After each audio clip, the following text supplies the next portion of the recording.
All right, let's get right into it. If you're looking to take that next big step in your Florida real estate career, you are in exactly the right place.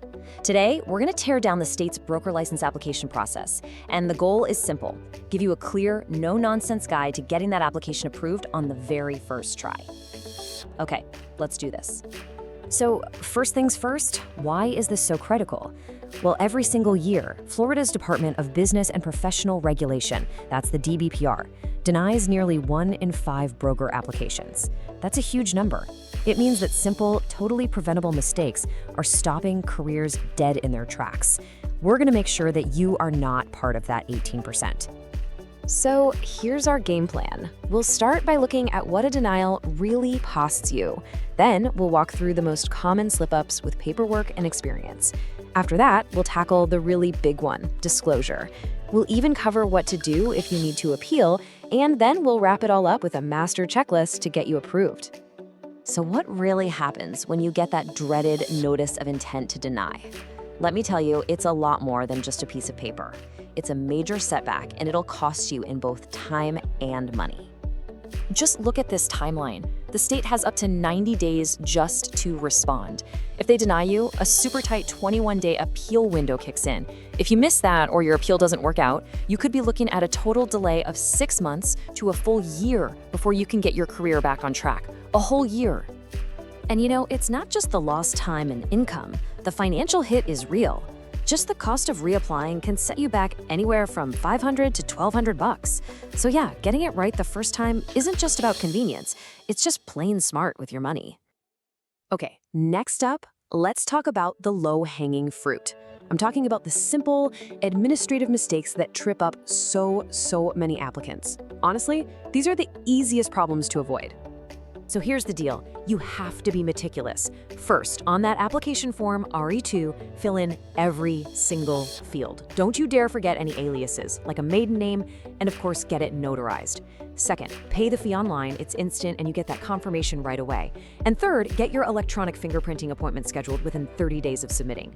Seriously, just nailing these 3 things will put you way ahead of the game. All right, now for a big one, proving your professional experience. You have to understand, the DBPR is incredibly strict about this, and it's all laid out in state law. There's no wiggle room here. So here it is, the core requirement, right from the Florida statutes. You need 24 months, that's 2 full years, of active experience as a sales associate. And here's the really important part. That experience has to have been within the last 5 years, and it has to be under a licensed broker.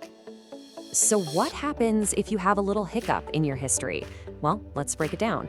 If you're just a bit short on those 24 months, you might be able to use some property management experience to bridge that gap. And if you have gaps in your work history longer than 90 days, you're going to need employment verification letters to show you were still active. See? The state gives you ways to fix these things if you just know where to look. Okay, this next part is about a sensitive topic, but it is without a doubt the most important part of your application. We're talking about disclosing any criminal history. And let me be clear, honesty isn't just the best policy here. It is the only policy. The law is absolutely crystal clear on this.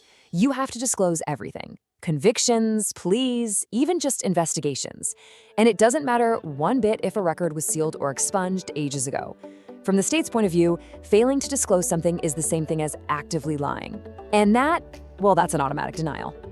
Now, some offenses are definitely going to get a closer look. The DBPR pays very close attention to any history of fraud or financial crimes. Same goes for violent felonies within the last 15 years or pattern of offenses like multiple DUIs. Now, this doesn't automatically mean you'll be denied, but it absolutely means you need to be ready to explain everything thoroughly. And to prove why being upfront works, let me tell you about Jennifer. She's an approved broker who had a misdemeanor from over a decade ago. But by disclosing it right from the start and backing it up with letters of support from her employers, she proved her character and got her license. It just goes to show you disclosure is your friend, not your enemy. So what if despite doing everything right, you still get that denial notice?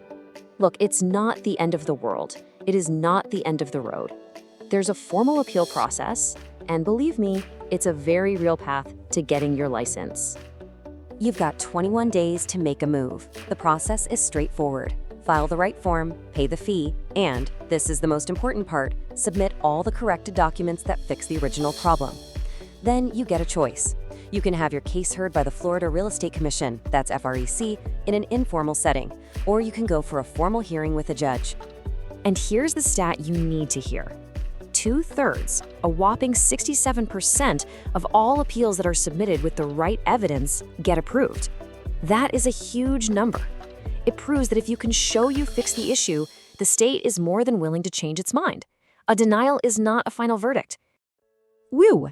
We have covered a ton of ground. So now, let's put it all together into one final, powerful tool. This is your master key, your checklist for a first-time approval. All right, let's run through it one last time. You need to be over 18, have a high school diploma, check. You have to provide full criminal disclosure and document your 24 months of experience, double check.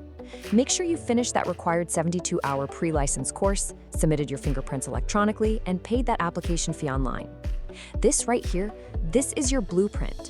Follow it, and you're on the fastest path to becoming a licensed broker in Florida. We've laid out the rules, we've pointed out the pitfalls, and we've given you the solutions. The path to a successful application is all about being prepared and paying attention to every little detail. So the only question left is, are you ready to build your future?